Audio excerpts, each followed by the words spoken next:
The desert was quiet in a way that felt borrowed, as if silence itself knew it wouldn't last. Golden sand stretched endlessly under a pale blue sky, broken only by dry shrubs and the slow, rhythmic movement of a single horse cutting across the open land. Dust rose gently beneath its hooves, floating behind like a fading memory. On that horse rode Ethan Hale and his wife Eliza. They shared the saddle, as they often did. Ethan sat firm and steady, guiding the reins, while Eliza rested against his chest, her back pressed into the safety of his arms. One of his hands held the reins. The other rested lightly at her side, not possessive, not careless, just enough to remind her he was there. Alive with her. Eliza tilted her head slightly, feeling the warmth of him through the fabric of his coat. The desert wind played with her hair, pulling loose strands across her face. She smiled without turning around. "You're thinking too loudly," she said softly. Ethan chuckled. "That bad, huh? I can feel it in your breathing," she replied. "You do that when you're worried." He leaned forward a little, resting his chin near her shoulder. "Hard not to be. This land doesn't forgive mistakes." Eliza looked ahead. The desert glimmered, beautiful and cruel all at once. "Neither does life," she said, "but we're still here." That made him smile. They had been married barely a year. Not the kind of love built on long histories or grand promises, just two people who found each other when the world had already hardened them. Ethan had lost land to bad men and bad deals. Eliza had lost family to sickness and time. Together, they decided not to wait for happiness anymore. They took it when they found it. The horse slowed as Ethan pulled gently on the reins. He guided it toward a slight rise in the terrain, a shallow ridge where the wind felt cooler. From there, the land opened up in all directions. Eliza turned to face him now. Her hands rested on his chest, fingers curling slightly into the worn fabric of his shirt. "You ever think about stopping?" she asked. "Just staying somewhere long enough to breathe." Ethan studied her face, the dust on her skin, the sun in her eyes, the strength that had drawn him to her in the first place. "Every day," he said, "but stopping only works if the past doesn't catch up." She smiled faintly. "And if it does, then I face it," he said, "same way I always do." He leaned in, pressing his forehead gently to hers. It wasn't rushed. It wasn't desperate. Just quiet closeness in a world that rarely allowed it. For a brief moment, the desert seemed to soften. Then the wind shifted. Ethan felt it first, not the breeze, but the change beneath it. A tension that didn't belong to nature. He straightened slightly, eyes scanning the horizon. Eliza noticed immediately. "What is it?" "Nothing," he said at first. Then more honestly, "Something feels off." The horse flicked its ears, restless. Ethan's gaze locked onto a distant movement, small shapes at first, dark against the pale sand. He narrowed his eyes, counting without meaning to. 1, 2, more behind them. Riders. Eliza followed his gaze, her smile fading. "Are they?" "Yes," Ethan said quietly, "and they're moving fast." The riders emerged more clearly now, a group, too many for travelers, too loose for soldiers. Their posture told the story before their faces ever could. Hunters. Not of animals, but of opportunity. Ethan guided the horse forward again, angling slightly away from the ridge. He kept his movements calm, controlled. Panic attracted attention. Eliza shifted closer to him. "Ethan, I know," he murmured. "Just stay with me." The riders spread out as they closed the distance, fanning wide like men who had done this before. Dust clouds rose behind them, heavier now, louder. Eliza's heart began to pound. She could feel it in her throat. "They've seen us," she whispered. "Yes," Ethan said, "and they like what they see." One of the men laughed, a sharp, ugly sound carried easily across the open land. Another tipped his hat back, eyes fixed not on Ethan, but on Eliza. Ethan felt something cold settle in his chest. He slowed the horse deliberately and turned it sideways, placing his own body more fully between Eliza and the approaching men. His hand drifted casually, carefully toward the revolver at his side. The riders came to a stop a short distance away. Up close they were worse, sun-darkened faces, scarred hands, eyes that held no curiosity, only appetite. Their horses snorted and shifted beneath them, sensing the tension. "Well now," one of them called out, "ain't this a pretty sight?" Another leaned forward in his saddle. "Didn't know angels crossed the desert these days." Eliza stiffened. Ethan felt it instantly. He spoke before they could say more. "We're just passing through." A few of them laughed. "That's so," the first man said. "Funny, so are we." Their eyes never left Eliza. Ethan tightened his grip on the reins. "Then keep moving." The laughter stopped. A beat of silence followed, heavy, dangerous. One of the hunters spat into the sand. "You don't talk much for a man sharing a horse with something that fine." Ethan's jaw clenched. Eliza whispered, barely audible, "Ethan, please." He didn't answer her. His eyes stayed on the men. "She's my wife," he said evenly, "and this conversation's over." For a moment, no one moved. Then one of the hunters nudged his horse forward. Just one step, that was enough. Ethan's hand closed around the grip of his revolver. The desert held its breath. And somewhere deep inside Eliza, a terrible understanding took shape, that love in this land was often treated as a crime and paid for in blood. Ethan didn't draw first. He didn't have to. The hunters had the kind of confidence that only comes from numbers, men who had bullied the desert for so long they believed the wind itself belonged to them. Their leader, a thick-shouldered man with a sun-bleached hat and a grin like a broken bottle, leaned forward in his saddle as if the whole world was an audience. "You heard me, husband," he said. "We ain't asking. We're admiring." Ethan kept his voice calm. "Admire from a distance." A few of them chuckled. Another rider, thin, twitchy, eyes always moving, shifted his horse closer, circling slightly as if looking for the best angle to pounce. Eliza's breath caught. She pressed her hands tighter against Ethan's chest. The leader's gaze flicked to Ethan's holster. "You planning to be brave today?" Ethan's fingers stayed near the revolver but didn't pull. "I'm planning to stay alive." The leader laughed. "That's a shame, 'cause I'm planning something else." He lifted his hand, palm open in a lazy gesture, like he was ordering a drink. "Hand her over," he said. "And we might let you walk." Ethan didn't blink. "No," the leader's smile thinned. "You're making it hard," he said, and nodded once. That single nod changed everything. Two of the hunters moved at the same time. One came straight in, trying to close distance fast. The other swung wide, aiming to cut off the horse's escape. Their horses kicked sand into the air, and the sound of hooves hit the desert like drumbeats. Eliza cried out, "Ethan!" Ethan pulled Eliza closer with one arm, guiding the horse backward just enough to keep space. His voice dropped low, steady, controlled. "When I say move, you move," he told her. "No questions. Ethan, promise me." Eliza swallowed hard. I promise." Ethan's eyes locked on the man riding straight at them. The hunter's hand went for his own weapon, fast and sloppy, confident that fear would freeze Ethan. But Ethan wasn't frozen. He was focused. Ethan drew. The revolver came up like it belonged to his hand.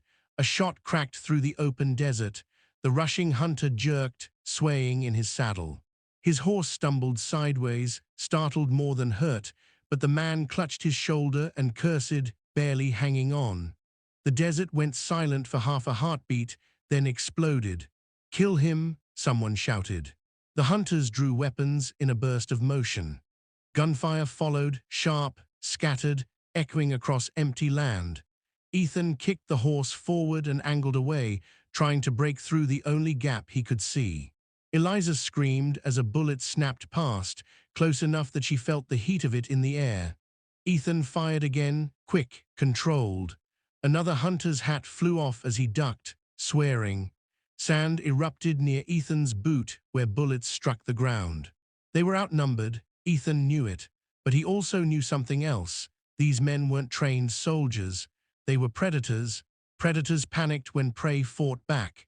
Ethan steered the horse toward a patch of low rocks, anything to create cover, anything to narrow the angles.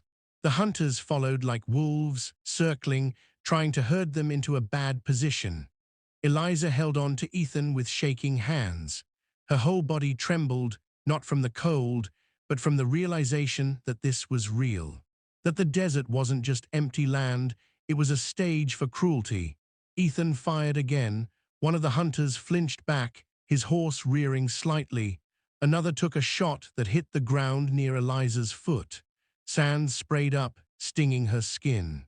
Then the horse screamed. It wasn't a dramatic sound. It was raw, terrified, an animal feeling pain it didn't understand. The horse stumbled. Ethan's heart dropped.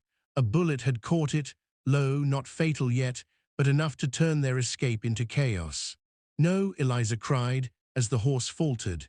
Ethan wrapped his arm around her and jumped, pulling her with him. They hit the sand hard. Eliza's breath punched out of her.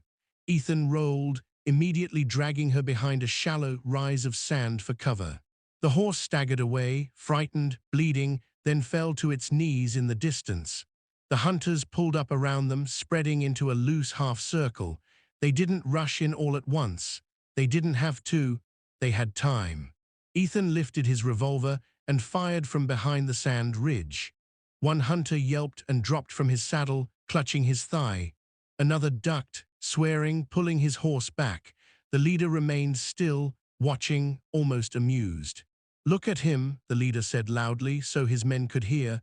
"He thinks he can win." Ethan's breath was sharp. His eyes scanned, counting bullets, counting angles, counting seconds. His revolver held limited rounds. He had no rifle. No cover beyond sand and desperation. Eliza pressed her hands over her mouth to hold back sobs. Tears slipped through her fingers anyway. Ethan glanced at her, voice suddenly gentle. "Eliza," he said. She looked at him, eyes wide and wet. "You remember what you promised?" he asked. Eliza nodded quickly. "Yes. When I say move, you run," he said. "You don't look back." Eliza shook her head. "No." "Ethan, I can't." "You can," he said, firm again. "Listen to me, you can." He reached into his coat and pulled out something small, his canteen. He shoved it into her hands. "If I buy you a few seconds, you take them," he said. "Go toward the rocks. Stay low. Keep moving until you can't hear them." Eliza's voice broke. "They'll catch me." Ethan's eyes hardened. "Not if I stop them," he said. The leader's voice cut through the air again. "Last chance, husband," he called. "Hand her over and walk away." Ethan raised his voice, steady and clear. "Come take her," he shouted back. A few of the hunters laughed nervously, but their leader's smile vanished. "Fine," the leader said. "Do it." The hunters began to close in slowly, cautiously at first. They had learned Ethan could shoot, but they still believed numbers would swallow him. Ethan fired again. Another hunter fell off his horse, clutching his side, groaning, 2 down. 3. Ethan's shots weren't wild. They were precise enough to scare, but fear didn't stop the circle from tightening. Eliza clutched the canteen, frozen between obedience and love. Ethan looked at her sharply. "Move." Eliza's body refused for one breath. Then her survival finally overpowered her shock. She ran, not straight, never straight. Ethan had taught her that. She angled toward the rocks, low and fast, sand kicking up behind her. Her chest burned, her lungs screamed. Behind her, Ethan stood. He rose from the sand ridge like a man stepping onto his own grave. He fired twice in quick succession. One hunter jerked back, startled, and another ducked behind his horse. After the woman, someone yelled. Two hunters peeled off, turning their horses toward Eliza.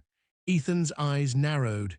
He didn't chase them. He did something smarter.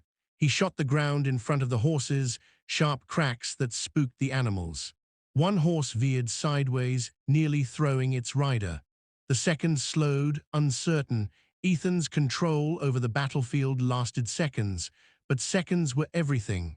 Eliza kept running, then a shot rang out, different from the others, heavier, more deliberate. Ethan felt something slam into him. It wasn't like the movies. It wasn't dramatic. It was a sudden, brutal shock that stole his breath and turned his legs weak. He stumbled, his revolver lowered for half a second. The hunters saw it. Their leader had fired. Ethan dropped to one knee. Eliza turned at the sound, just a fraction, just enough to see Ethan sway in the distance. "No," she screamed, her voice tearing through the desert. Ethan looked toward her. His face tightened, not in fear but in urgency. "Run," he shouted.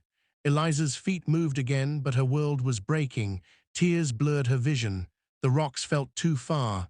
The sky felt too wide. Behind her, the hunters surged in closer now, emboldened. Ethan forced himself up, using sheer will to stand. He lifted his revolver again, one more barrier between his wife and the men who wanted to destroy her. He fired once more. A hunter fell, but Ethan's arm trembled now. His breathing was ragged. The wound in his chest pulsed with heat. The leader rode forward slowly, confident, circling like a vulture. "You fought well," the leader called, voice almost respectful. "Should have chosen a different woman to die for." Ethan's voice came out rough but steady. "She was the only choice," he said. The leader's eyes flicked to Eliza's running figure far ahead. "She won't make it," he said. Ethan's jaw clenched. "I don't need her to make it forever," Ethan said. "Just longer than you." The leader's expression hardened. He raised his gun again. Time slowed. Ethan heard the wind. He heard Eliza's sobbing breaths in the distance. He heard the desert, indifferent and endless, and he made one final decision. He rushed forward, not to escape, to buy her a moment. The leader fired. The shot cracked like thunder. Ethan's body jolted, and he fell into the sand. Eliza screamed again, her voice breaking into nothing but air. The hunters rode past Ethan's fallen form, laughing, shouting, chasing the woman who no longer had a husband to protect her. But Eliza didn't stop. She ran until her lungs tore, until her legs burned, until she tripped and fell hard onto the sand near the rocks. A shadow fell over her, not Ethan's. A hunter dismounted, grabbing her arm and yanking her upright. She fought, kicked, scratched, screamed, but grief had drained her strength and terror stole the rest. They dragged her back across the sand, back toward Ethan. Back toward the place where love had died. Eliza saw Ethan's body lying still. His hat had fallen off. His face was turned slightly toward her, as if he'd tried to keep watching her even at the end. "No," she whispered, choking. The hunters didn't care. The leader crouched near Ethan's body, then looked up at Eliza with a smile that made her stomach twist. "He died brave," the leader said. "Most men don't." Eliza's hands shook. Her whole body shook. The leader stood, dusting off his gloves. "Now," he said, turning to his men, "take her somewhere the sun can finish what we started." Eliza's heart slammed against her ribs. She realized they weren't going to kill her quickly. They wanted her to suffer. As the hunters grabbed ropes from their saddlebags, Eliza stared at Ethan's still form one last time, and inside her grief, a colder emotion began to rise. Not just fear, not just sadness, something else. Something that felt like a spark surviving in ash. The desert didn't mourn. It didn't pause for widows. It didn't lower its heat out of respect for the dead. The sun simply climbed higher, steady and indifferent, like an executioner who never got tired. Eliza barely felt her own feet touching the sand as the hunters dragged her.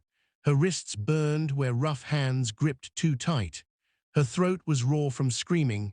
Her lungs trembled from running. Every breath tasted like dust and grief. And behind her, somewhere behind her, Ethan lay in the sand, motionless. She tried not to look. She failed. Her eyes flicked back once, and that one glance hit her like a bullet. Ethan's body was half-turned, his hat lying a few feet away, as if the wind had knocked it off in shame. The sand was already creeping around him, slowly covering what remained. Eliza's breath broke into a sob that didn't sound human. The leader noticed. He smiled like a man pleased with his work. "Don't waste your tears," he said casually. "The desert drinks those too." Eliza spat in his direction, even though her mouth was dry. It landed short, barely more than a bitter drop, but it made a few hunters laugh. The leader's smile disappeared. He signaled with 2 fingers, "Tie her." They didn't argue. The hunters rode her out further, away from rocks, away from any cover, away from anything that resembled hope. They pushed her toward an open stretch of sand where a few dead wooden posts still stood, remains of some forgotten camp or broken fence line. Eliza stumbled as her legs weakened. Her knees hit the sand. A hunter grabbed her hair and yanked her head back. Her scalp screamed with pain. "Get up," he snarled. Eliza tried to rise, but the world spun. Heat shimmered in her vision. Ethan's death played again and again in her mind like a cruel loop. The shot, the fall, the silence after. She felt herself collapse again. The leader stepped forward and crouched, forcing her to look at him. "I'll make this simple," he said softly, like a man speaking to a child. "You don't fight, you don't scream, you don't waste my time, and you live for a while." Eliza's eyes burned with hatred. "You killed him," she whispered. The leader shrugged. "He chose it." Eliza's voice shook, but not with fear now, something sharper. "He chose me." The leader's eyes narrowed, as if that offended him. He stood and nodded once. "Do it." 2 hunters grabbed Eliza's arms. She kicked and twisted, but her strength was gone. Another pulled out thick rope, rough, sun-baked fiber that looked like it had seen too many desperate bodies. They shoved her toward a wooden post. The wood was cracked, dry, almost splintered, like the desert had been chewing it for years. Eliza fought. She bit. She scratched. She screamed until her voice snapped. A fist struck her side. Pain exploded and air fled her lungs. "Enough," a hunter hissed. They forced her back against the post. Then the ropes began. First, they yanked one of her wrists up high above her head and wound rope around it and the post, pulling tight until her shoulders screamed. The rope cut into her skin instantly. Eliza gasped, trying to twist away. The post held her. Then they grabbed her leg, one leg, and hauled it upward, forcing it to stretch higher than her body wanted.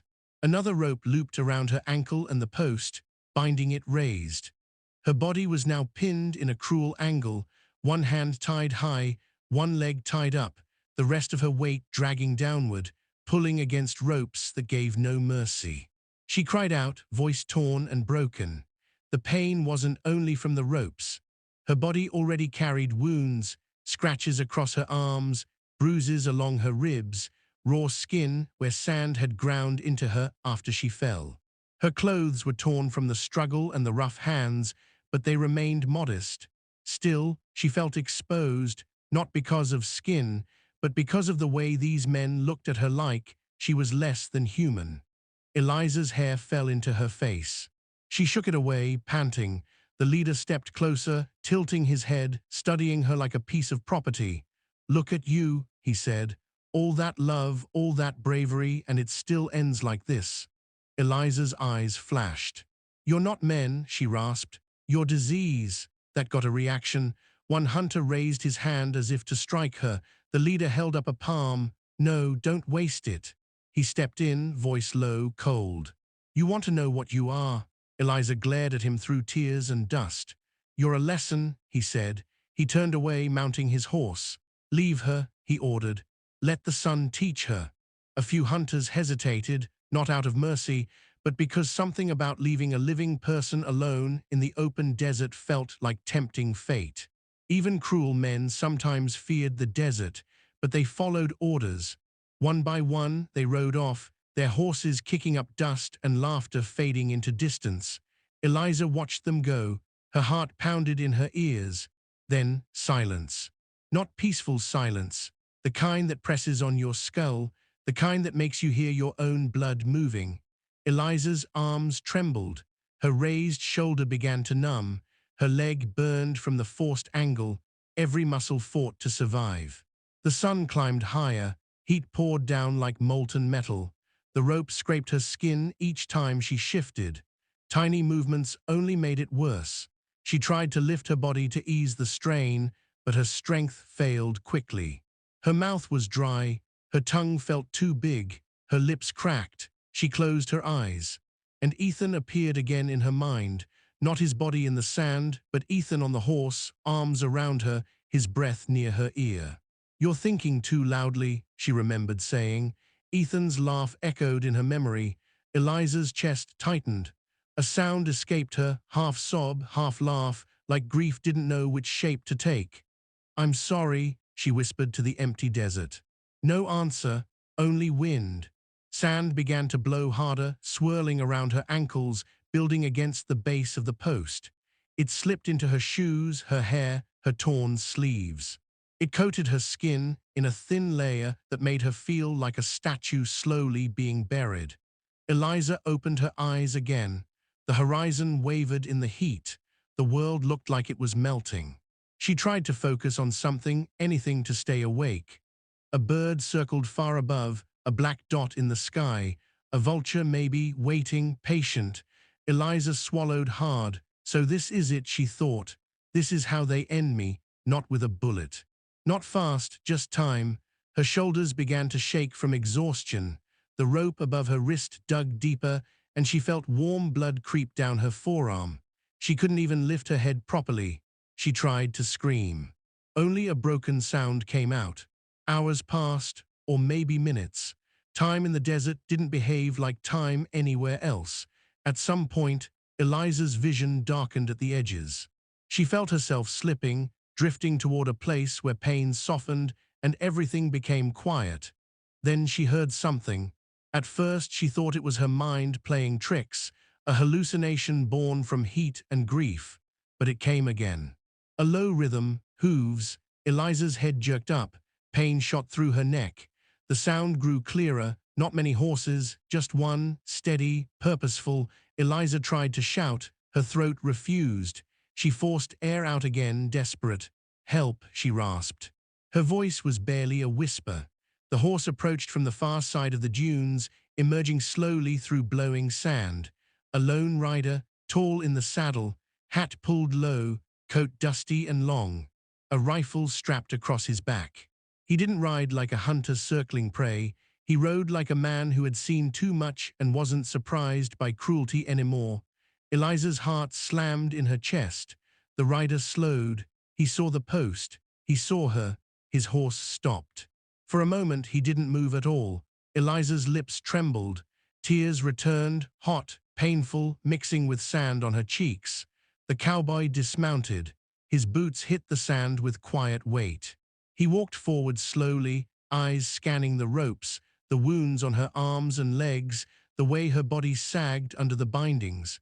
Eliza tried to speak again, but the only thing that came out was a broken breath. The cowboy stepped closer. His face remained mostly shadowed under his hat, but his voice, when he finally spoke, was calm. "Ma'am," he said gently, "who did this to you?" Eliza's eyes fluttered. She tried to answer, but the world tilted.